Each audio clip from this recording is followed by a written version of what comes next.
LegacyMaker, the All Sports Network.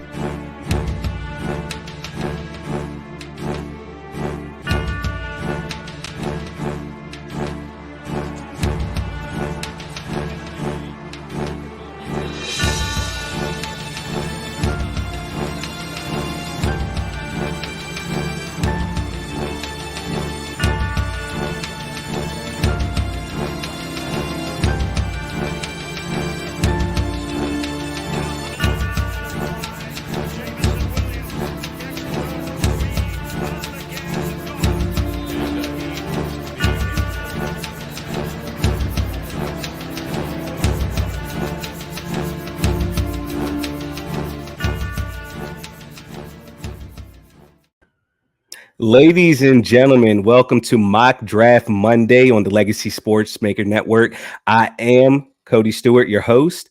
And look, we are 10 days away from the 2022 NFL draft. That you can literally talk to a friend and say the draft is next week. It is by far, like I said last week, the best time of the year, or my favorite time of the year when it comes to sports.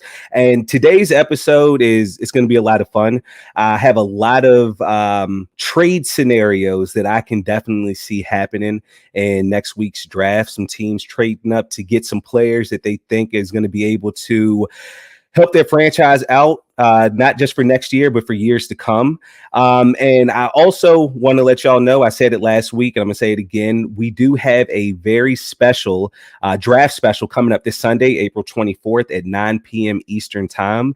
And just to try to get y'all to get into see the minds of the guys that we are going to have on that draft show, I got these, my fellow colleagues, to give me a trade scenario, just one, that they think will happen, or that they could possibly see happening in next week's draft. So we're going to go ahead and jump into that first. So the first trade that we have up is from Darrell Owens. This is his potential draft day trade. He has the Lions trading back with the Seattle Seahawks. The Seahawks moving up to number 2 overall and selecting Malik Willis, while the Lions get the 9th overall pick and the 40th overall pick in this year's draft. And to be honest with you, this is a great trade for both teams. You look at the Seahawks, we know that they traded Russell Wilson about a month or so ago to the Denver Broncos, so they do have a quarterback need. And you look at the Lions right now, this is a team who they have 2 first-round picks in this year's draft, and it never hurts to trade back, still staying in the top 10, but adding another top 50 pick to a team that has a lot of holes on that team. So they should definitely be able to use these picks to bolster that roster up to try to get back to where they were about 5 or 6 years ago with Matthew Stafford. Moving on to the next trade, we have James Brown. We have James on this one. He has the New Orleans Saints, who we know a couple weeks ago they traded up with the Philadelphia Eagles, or made a trade with the Philadelphia Eagles that gave them the 16th overall and the 19th overall pick in this year's draft. So James has them packaging both of those picks up and a 2023 third round pick to move up with the New York Giants to get the 5th overall pick, and has them selecting Kenny Pickett, quarterback out of Pittsburgh. Again, this is another trade that would not surprise me if it happened. A lot of people, including myself, do believe that there is a good possibility that the trade that the Saints made last week, or a couple weeks ago with the Philadelphia Eagles, was more of a sign showing that they're trying to make another move up to get their guy. We know that they have Jameis Winston at quarterback, that, you know, he's had an injury history over the past few years. So adding Kenny Pickett, a guy that many think is going to go in the top 15 of this year's draft, it makes a lot of sense. And again, we know the Panthers have the 6th overall pick, and there's a lot of speculation that they really like Kenny Pickett. So the Saints move in front of a division foe to take him. Moving on to the next trade, we have Jay Quimby.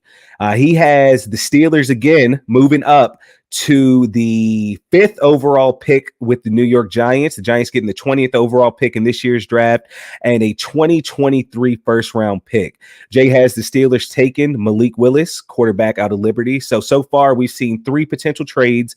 All 3 are centered around a team moving up to get a quarterback. Again, this makes a lot of sense. There's a lot of speculation that the Giants want to move out of the 5th overall pick to gain some assets for the future in the event that they want to get a quarterback and move on from Daniel Jones after this season. Next trade we have Lamont Thomas. Lamont has a trade between the Steelers and the New York Jets. He has the Steelers moving up to the 10th overall pick, has the Jets receiving the 20th overall pick and the 2023 first round pick. He has the Steelers taking Kenny Pickett, quarterback out of Pittsburgh. I will say one thing that I like about this trade is seeing the Steelers get Kenny Pickett and just knowing what happened the last time there was a highly ranked quarterback coming out of the University of Pittsburgh that the Steelers ended up passing on, and that was Dan Marino.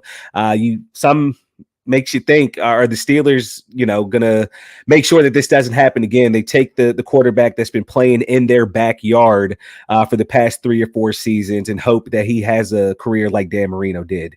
Moving on to the final trade that we have for that colleague, that panel that we're going to have for our NFL draft show on April 24th, Rob Johnson. Now, Rob, he's the only one that gave us a potential trade that actually has some players involved in this as well. So he has the Packers filling a huge need by trading the 28th overall pick, a 2023 second round pick, and quarterback Jordan Love to the Seattle Seahawks for DK Metcalf. Packers would absolutely love this. I know Packers fans would absolutely love this. And just seeing that Green Bay would be able to hold on to that 22nd overall pick still, that would be huge for them. And then you look at the Seahawks. They're able to get the 28th overall pick, a 2023 second round pick, which is going to allow them to stay with heavy ammunition as they made that trade to Russell Wilson going to Denver. And he has them getting Zion Johnson, guard out of Boston College. We know the Seahawks offensive line has not been that great over the past few years. So being able to shore up that foundation would be huge for them. So like I said, going into today's show, it's going to be a show that it's going to introduce a good amount of trades. So I do want to let you know that last week I was acting as the GM of all the teams that had a first round pick in this year's draft. Today, while I am introducing trades, this is going to be one that I'm predicting where these players are going to go. Like, this is what I think as of right now is going to happen next Thursday night.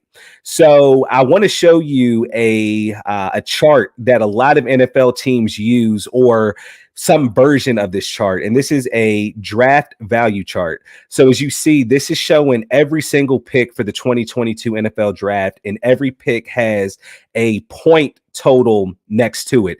So that's just basically letting you know that this is what each pick is worth. So a lot of teams, like I said, they use this when they're making trades in the draft, or even in the regular season when they're looking to add a player or so be it. They use a version of this so that they can kind of see exactly what the value of the trade is going to be and if it's going to be worth it or not. So after seeing this, I want to go over some notable trades that's happened probably over the past maybe 4 or 5 years that we've seen for teams trading up, getting quarterbacks, or just other players in general. And we'll start with the infamous 2018 NFL draft. The first trade I'm going to show you, you had the New York Jets, who they wanted a quarterback very bad, but they were sitting at 6 overall to begin with. So they felt that they needed to make a jump. This is where they traded with the Indianapolis Colts. So the Jets moved up to the number 3 pick, but in order to get that 3rd overall pick, they gave up the 6th overall pick, the 37th overall pick, 49th overall pick, and a 2019 second round pick. So as you see, based off of that value chart that I showed you, the total points in that what the Colts received was 2,750. The Jets 2,200. So no doubt about it, the Colts definitely won that trade. They got a lot more as far as the value goes. And this was the draft that when the Jets traded up, they did take Sam Darnold. So when you factor that in as well, seeing Sam Darnold is no longer on the Jets, Colts 100% won this trade. Another trade that happened in the 2018 draft was between the Tampa Bay Buccaneers and the Buffalo Bills. So in this trade, this is where you saw the Buffalo Bills. They moved up from I think it was the 12th overall pick to the 7th pick where the Bucs had. And this was for them to move up and get Josh Allen. So as you see, the Buccaneers received the 12th overall pick, the 53rd overall pick, and the 56th overall pick, which accumulated to 1,910 points. And the Bills received the 7th overall pick and the 255th overall pick, which was a value of 1,501 points. I would say, as the points total shows you, the Buccaneers would have won this trade, but when you really factor it all in, like I said, the Bills moved up for Josh Allen. Bills won this trade all day.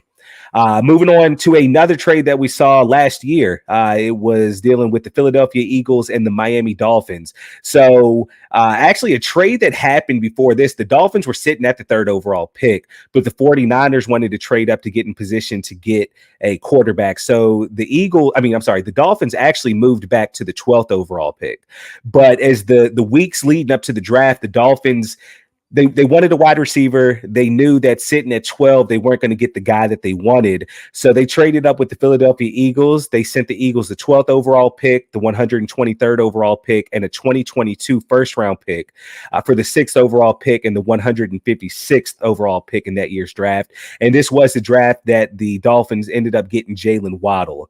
So again, this was a pretty even trade for both teams, as the Eagles were still able to get Devontae Smith, and that 2022 first round pick ended up being, I think it was like the 19th overall pick in this year's draft. So very good trade for both sides. And the final trade I'm going to go over that we've seen, it happened between the Bears and the Giants in last year's draft. So we saw the Bears move up to the 11th overall pick to take quarterback Justin Fields, and the Giants received the 20th overall pick, the 164th overall pick, a 2022 first, and a 2022 fourth round pick.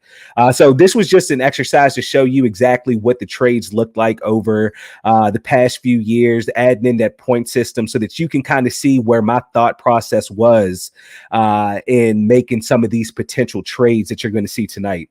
So let's go ahead and jump into it. This is my mock draft as of right now. So we're going to start off with the Jacksonville Jaguars. I had them going with Aiden Hutchinson, edge out of Michigan.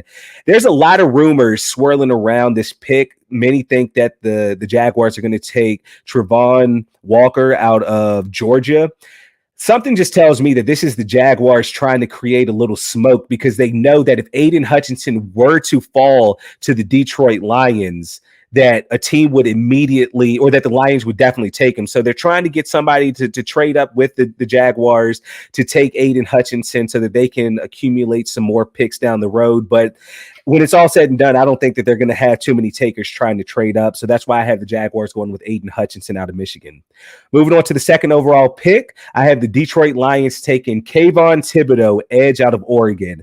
I talked about it last week. Kayvon Thibodeau, he's my favorite edge, or my number one edge in this year's draft. He had 7 sacks last season, 12 tackles for loss, 2 forced fumbles, and a handful of passes swatted down. And again, we know that the Detroit Lions, they have a lot of holes on that defense, or that team in general, but definitely edge is one of them. They ranked 30th last year in total sacks. So Kayvon Thibodeau should be able to join that Detroit Lions team, get on that front four, or even stand up and get to the quarterback. With the 3rd overall pick, we're at the Houston Texans. I had them going with Travon Walker, edge out of Georgia. Again, kind of like the Lions, the Texans have been a team that's been desperately needing some edge help ever since J.J. Watt. And I understand J.J. Watt was actually on that team in 2020 and previous years, but it wasn't the fully healthy J.J. Watt. The Texans haven't had a player reach double-digit sacks since 2018. And again, that was J.J. Watt with 16. Again, Travon Walker has great size, 6'5", 275. He should be able to help that front four tremendously. Moving on to the New York Jets with the 4th overall pick, I had them going with Ahmad Gardner, cornerback out of Cincinnati. I told y'all last week, Ahmad Gardner, 6'3", 33.5-inch arms, which is beautiful for a cornerback, has great speed with a 4.4 140. And we all know, we look at that division in the AFC East and we see the wide receivers that they have, like Stephon Diggs, Jalen Waddle, Tyreek Hill now. And we know that the Jets, this is something that they've been lacking since Darrelle Revis, a true lockdown, shutdown corner. That's why I have them going Ahmad Gardner to fill a huge need. At number 5, we have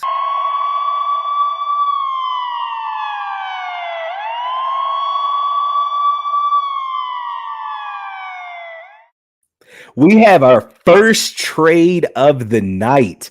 I have the Steelers moving up to the number 5 overall pick, sending the Giants the 20th overall pick in this year's draft, the 52nd overall pick in this year's draft, a 2023 first, and a 2023 third. And so this is a beautiful trade for both teams, and I'll tell you why. Number one, I'll let you know why it is for the Steelers, but for the Giants, there's been so many rumors that the Giants want to move out of this pick. They're taking or listening to every offer out there, and there's also rumors that the Giants are trying to get top end picks for next year because they don't know what they're going to have in Daniel Jones. If they move on from Daniel Jones, they want to have some ammunition in the event that they need to move up in next year's draft and possibly take a quarterback. But speaking of the quarterback, with the 5th overall pick, I have the Pittsburgh Steelers taking Malik Willis, quarterback out of Liberty. There's been 2 to 3 teams that's really done their homework and whining and dining these quarterbacks in this year's draft, and the Pittsburgh Steelers are atop that list. It's no secret. The Steelers, we know that they've been a good team for a while, but over the past 2 seasons, and this is no disrespect to Ben Roethlisberger, we know that his play, it fell off tremendously. He was basically a statue in the backfield, allowing a lot of sacks to come his way because he's not as mobile as what he used to be. The Steelers adding Malik Willis, who is a dual threat quarterback, should help this team right now. I understand quarterback is the hardest position to play in the NFL, and of course, there's going to be some growing pains with Malik Willis, but the team that Pittsburgh has just collectively, it's going to be a great environment for Malik Willis, and I think he's going to be able to come in and do great things for them. So moving on to the 6th overall pick, I have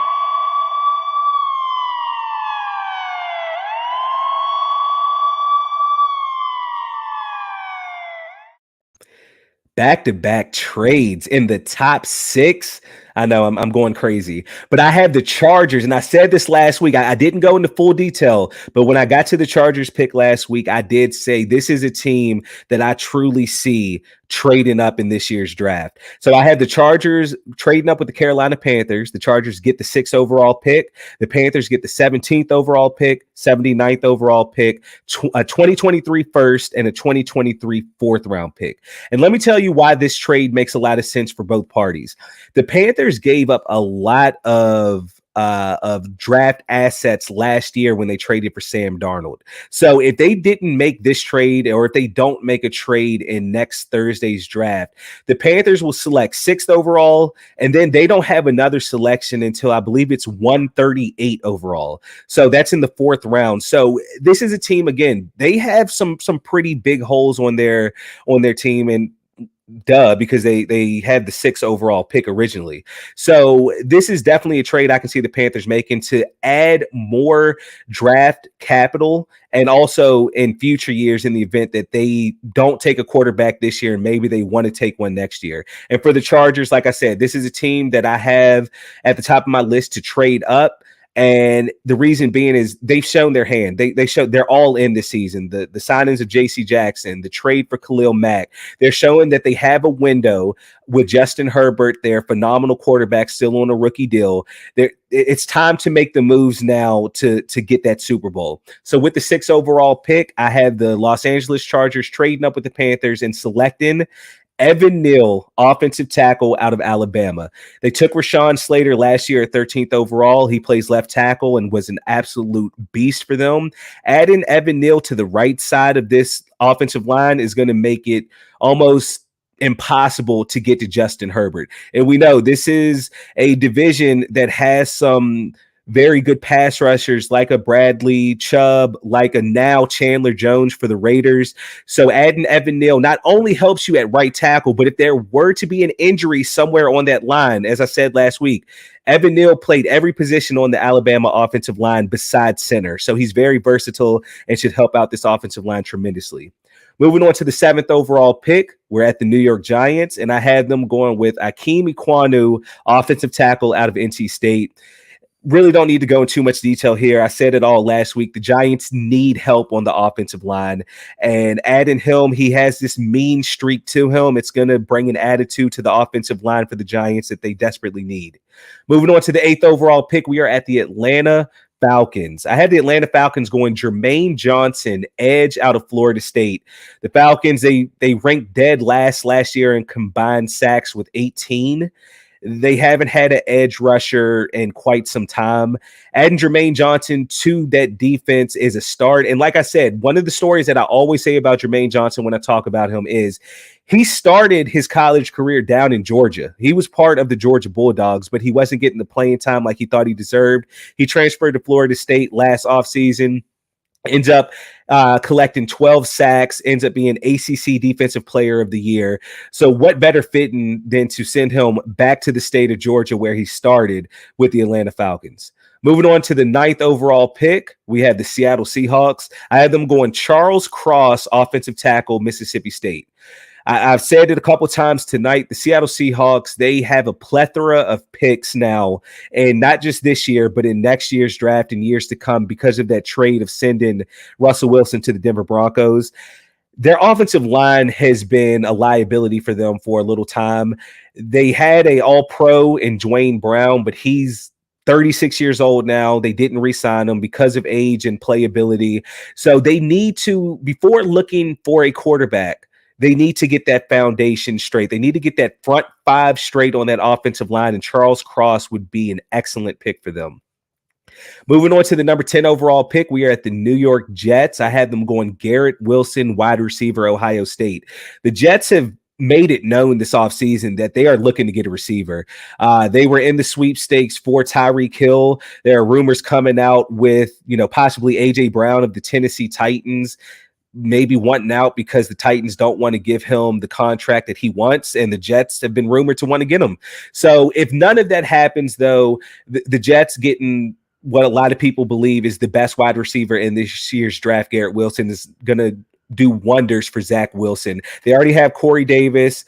They have Elijah Moore. So adding Garrett Wilson to that wide receiver group is going to be super beneficial. Moving on to the 11th overall pick, I have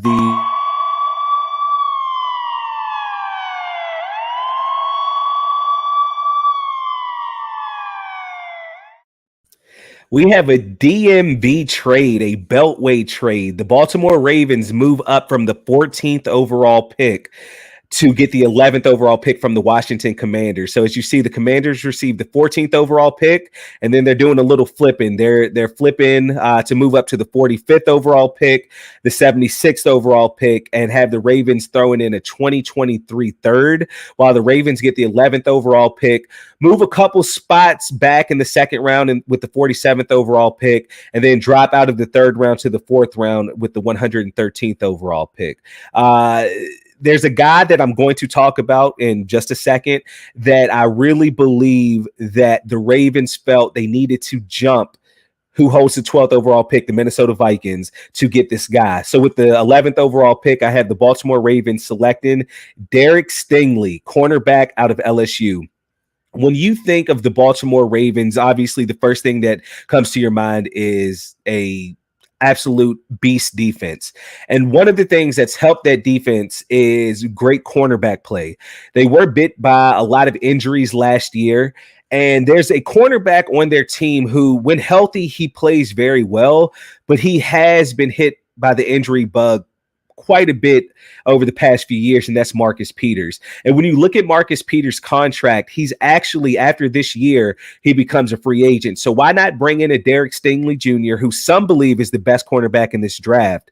And that's going to allow you not to re-sign Marcus Peters, and you can allocate that money elsewhere in the 2023 offseason. So moving on to the 12th overall pick, we are at the Minnesota Vikings, and I have the Vikings selecting Kyle Hamilton, safety out of Notre Dame. This would be an insane tandem to have Kyle Hamilton play with the Minnesota Vikings along with Harrison Smith. You look at the team needs for the Vikings. They need a cornerback. I don't know why I put wide receiver in there because they are straight at wide receiver. I apologize for that, but also safety. So with cornerback being off the board now with the Ravens jumping them, it only made sense to take the best player available with Kyle Hamilton. Moving on to the 13th overall pick, we are at the Houston Texans. I have the Houston Texans going Jordan Davis, defensive tackle out of Georgia. We saw them with the 3rd overall pick. They took Travon Walker. Why not pair him up beside the guy that he's been playing beside for his college career in Jordan Davis? You look at who the GM is now in Houston with Nick Caserio, and one thing that we've seen with the old Patriots teams where he came from was a big defensive tackle like a Vince Wilfork. Adding Jordan Davis right there, he can definitely be the Vince Wilfork for the Houston Texans. He can definitely command a lot of double or triple teams, and that's going to allow the edge rushers to get home to the quarterback. Moving on to the 14th overall pick, we have the Washington Commanders in that trade that they made with the Baltimore Ravens. I had them going Drake London, wide receiver out of USC. So with this, there's no doubt about it. You saw the trade that they made for Carson Wentz this offseason. They know that they need to get Wentz some more receiving threats, some more weapons on that offense. They have Terry McLaurin, but that's almost all they have. Adding Drake London, a 6'4" wide receiver, has great size, a very possessional receiver, red zone threat.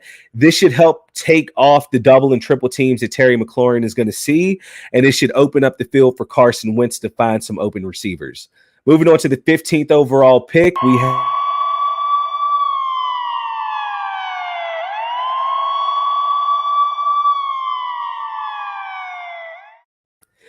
we have another trade. We have the Green Bay Packers trading up from 22 overall with the Eagles to get the 15th overall pick. So as you see, the Packers receiving that 15th overall pick to move up there. They gave up the 22nd overall pick, 92nd overall pick, and a 2023 second round pick. So this trade makes a lot of sense for both teams. One, because of who the Packers are going to get, I'm going to show you in a second. But two, for the Eagles, this is another team that they don't seem sold on the quarterback that they have in place right now in Jalen Hurts. We know in that Saints trade that they made a couple weeks ago, they received a 2023 first round pick from the Saints. So now you're able to add in a 2023 second round pick from the Packers. This is just giving the Eagles more ammunition in the event that they need to move up in the draft next year to take one of the star quarterbacks coming out. But at the 15th overall pick, I had the Green Bay Packers going Jameson Williams, wide receiver, Alabama. We all know the Packers gave up Devontae Adams in a trade with the Las Vegas Raiders about a month or so ago. And this is the biggest need that they have on that team. It's no question about it. I said last week, I think that their top receiving threats are an older Randall Cobb and Alan Lazard. So adding Jameson Williams, who many think, if not the second best receiver in this class, is the first or top receiver, and if not for that injury that he sustained last year, would probably be a top 8 pick in this year's draft. This is going to do wonders for Aaron Rodgers and that Green Bay Packers offense. Moving on to the 16th overall pick, we are at the New Orleans Saints. I have the Saints going with Chris Olave, wide receiver out of Ohio State. So to kind of backtrack a little bit, another reason that Packers trade makes sense is because there's so many rumors swirling that the New Orleans Saints are going to take a wide receiver this year. We know Michael Thomas was injured last year. They didn't have really good receiving threats. So they want to find somebody that when Michael Thomas does come back, they're able to add another threat to that offense to take the pressure off of him. A lot of people say it's going to be Jameson Williams, but they can't get Jameson if somebody trades in front of them and takes him. So I had them going with the next receiver on the board, Chris Olave.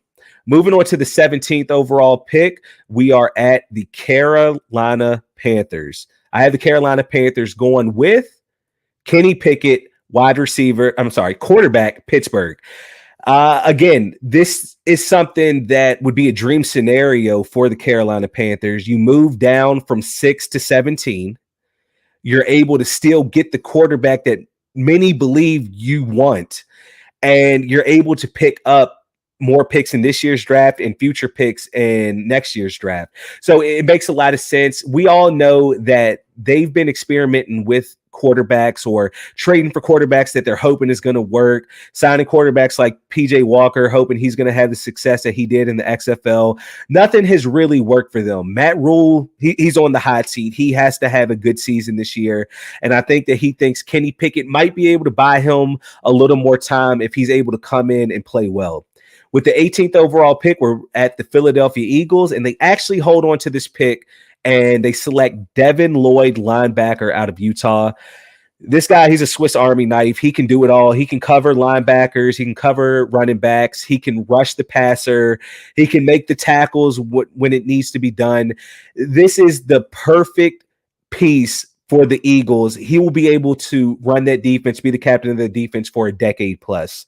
Moving on to the 19th pick, we're back at the New Orleans Saints. This might be the first surprise of the day. I had the New Orleans Saints taken Matt Corral, quarterback out of Ole Miss.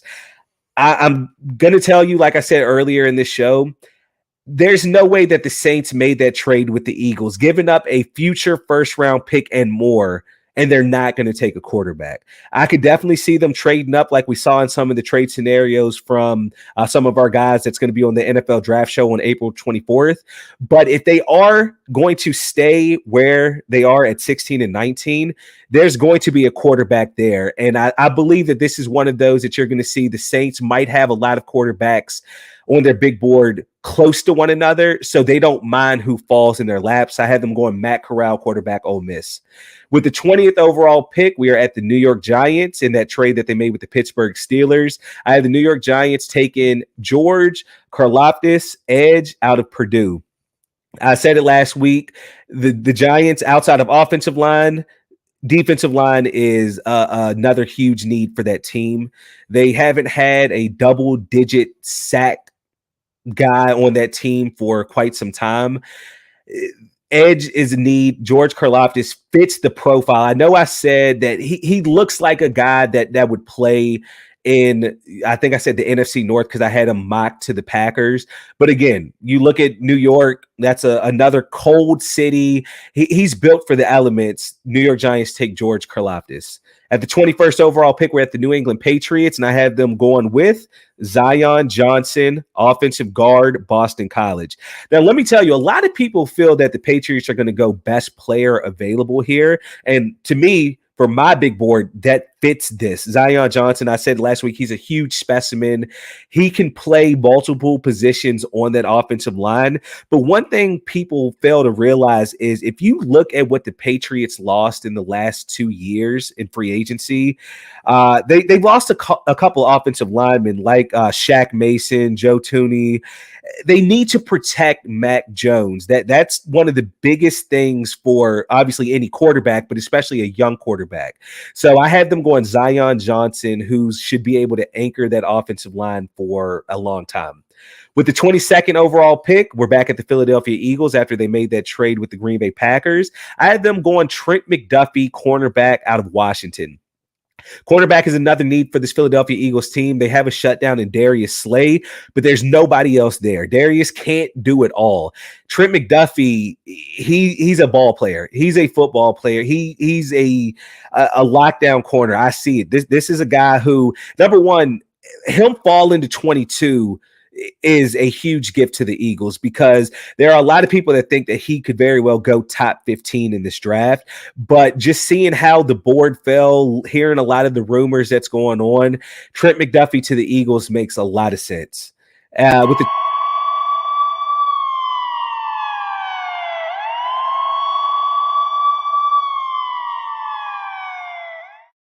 And look at that. We have another trade. The Kansas City Chiefs trade up with the Arizona Cardinals. The Chiefs received the 23rd overall pick. The Arizona Cardinals received the 29th overall pick, 94th overall pick, and 103rd overall pick. Again, you look at this. The Chiefs, they have 2 first-round picks this year. They have other picks to play with in that Tyreek Hill trade. So it makes sense for them to trade up, and you'll understand a lot more when I show you who they pick. For the Cardinals, you only move down about 6 spots, but you're able to add 2 third-round picks in this. This is a deep draft, like I've been saying the past couple weeks. This move makes a lot of sense for both sides. So with the 23rd overall pick, I have the Kansas City Chiefs taking Treylon Burks, wide receiver out of Arkansas. This is a guy who has gotten a lot of comparisons to Deebo Samuel. You add Deebo Samuel to a Kansas City Chiefs team, and that's very dangerous. So Treylon Burks, not just because of the comparison, though, just looking at the wide receivers that are left in this draft, a little sense of urgency with some teams that may be looking for a wide receiver like the Buffalo Bills at 25 or, possibly the Tennessee Titans at 26. Kansas City feels like they might need to move up and get their guy. So that's why I have them trading up with the Arizona Cardinals and taking Treylon Burks. With the 24th overall pick, we're at the Dallas Cowboys, and I have them going Trevor Penning, offensive tackle, Northern Iowa. I said it last week. The Dallas Cowboys offensive line is falling apart. We saw them lose Lyle Collins and Connor McGovern in this year's offseason. We also know Tyron Smith, he's not getting any younger. So the only thing that they really have on that offensive line right now is Zach Martin. Trevor Penning being able to fall all the way to 24 is a huge gift for the Dallas Cowboys. I don't think that it takes them 2 minutes on the clock for this pick. If Trevor Penning is there at 24, they are running that pick up there. It might be the fastest pick ever made in history. Moving on to the 25th overall pick, we are at the Buffalo Bills, and I had them going Skye Moore, wide receiver, Western Michigan. You look at what the Buffalo Bills lost this offseason. We know that they cut Cole Beasley for contract purposes. They moved on from Emmanuel Sanders. He's a free agent. So they do have a need for wide receiver. I know that a lot of people want them to pair another cornerback up with Tre'Davious White. I feel cornerback is a lot deeper this year than what wide receiver is. So them adding Skye Moore, who, like I said last week, reminds me a lot of Sterling Shepard, very sure-handed, a guy that's a crisp route runner. Josh Allen is going to be able to take Skye Moore to his absolute ceiling, and this Buffalo Bills offense is going to be even scarier next year. At the 26th overall pick, we're at the Tennessee Titans, and I had them going with Jahan Dotson, wide receiver, Penn State. You look at what Tennessee has done in this offseason. They cut Julio Jones to save some money. They did trade for Robert Woods, but he's coming off an ACL injury, and they didn't give up much to get Robert Woods, honestly. So, the biggest thing is just them taking on his contract. They don't know exactly when he's going to be healthy. Is he going to be able to get back to 100% Robert Woods that we saw in Los Angeles? So they get a big need here with Jahan Dotson, who did wonders for Penn State and should do wonders for Tennessee as well. At the 27th overall pick, we are at the Tampa Bay Buccaneers, and I have them going Kenyon Green, offensive line, Texas A&M. I don't know why I put offensive green on the graphic. I apologize for that. But I do want to point out something. When you look at the Tampa Bay Buccaneers, they have also been a team that lost some key pieces on the offensive line in free agency or due to retirement this offseason. So Kenyon Green falling to 27. Like I said, for the Cowboys at 24 when they took Penning, this is a huge gift for them as well. Kenyon Green, he has some versatility on the offensive line as well as he can also play the tackle positions if need be.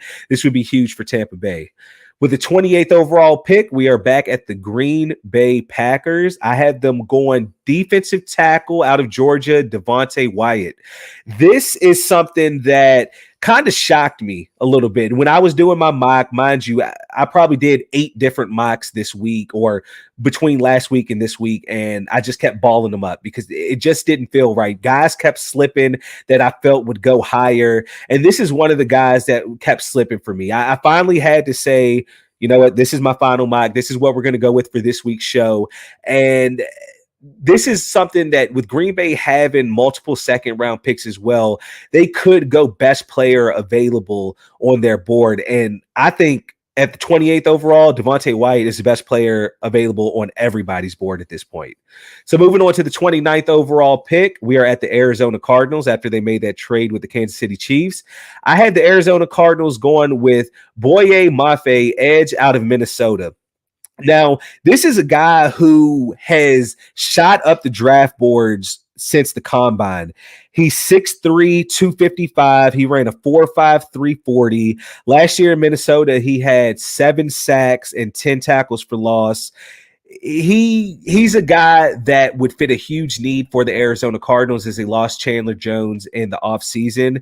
And we know this is also a spot where we might see the Cardinals go wide receiver. But after they re-signed AJ Green last week, I really feel that they're going to focus on the defensive side of the ball and maybe attack the wide receiver position in the second or third round. So moving on to the 30th overall pick, we are at the Kansas City Chiefs again, and I had them going Andrew Booth Jr., cornerback out of Clemson. We know outside of wide receiver, cornerback is another huge need for them. And Andrew Booth, him falling all the way to 30, I think the Chiefs, they immediately run this pick up there to the podium as well. And another thing to think of is sometimes you see teams when it might be a best player available, or who do we go with, if the need fits for them along with maybe a team that is behind them that's very competitive and also has that need, the team will jump on that as well. And what I mean by that is the Cincinnati Bengals are at 31, and everybody knows they need a cornerback. So you're kind of seeing the Chiefs play a little offense and defense here. They get Andrew Booth, and it kind of keeps that away from the Cincinnati Bengals. So moving on to the 31st overall pick.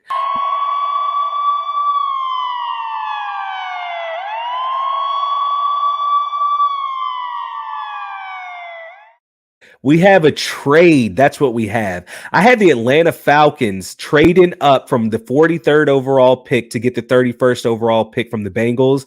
And to kind of sweeten it up so that they could actually move up, I had them giving up the 74th overall pick, which is a third round pick for the Falcons.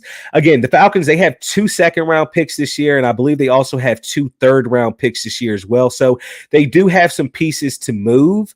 And it's no doubt about it. The Falcons need wide receiver help. So I have, with the 31st overall pick, the Falcons selecting George Pickens, wide receiver out of Georgia. This is a guy who has great size, 6'3", 200 pounds. You might want to see him add another maybe 15 pounds of muscle to his frame, but still, he ran a 4.47 40, a crisp route runner, can make defenders miss with his jukes. The Falcons losing Calvin Ridley to suspension. They no longer have Julio Jones after they traded him to Tennessee last offseason. This is a huge need on that team. So I had them going George Pickens. And with the final pick in this mock draft, the Detroit Lions select Desmond Ritter, quarterback out of Cincinnati. You read it correctly. I have 4 quarterbacks going in this year's draft as of right now, with this trade scenario episode of Mock Draft Monday. Desmond Ritter, this is a guy who has shot up the draft boards as well because of his interviewing. A lot of teams have said he's been interviewing great, says he's a winner. Obviously, you've seen what he's done with the Cincinnati Bearcats. And just looking at him last season, he threw for over 3,300 yards and 30 touchdowns. Dual threat quarterback, ran for over 2,000 yards in his 4 years at Cincinnati with 28 rushing touchdowns. This is something that we know the Lions, they're not married to Jared Goff. They made it work as far as contracts go when they made that trade of sending Matt Stafford to the Rams. But we all know that Jared Goff's days are numbered with the Detroit Lions, and it's time for them to look into the future. So I have the Detroit Lions going Desmond Ritter, quarterback out of Cincinnati. So that's going to do it for today's episode of Mock Draft Monday. I think it was a very fun and interesting exercise because, like I said, I did about 7 or 8 mock drafts, and it just never felt right. So many guys were falling down the board, so many trades that you could see, then you think maybe it won't happen because they really want to go a different direction.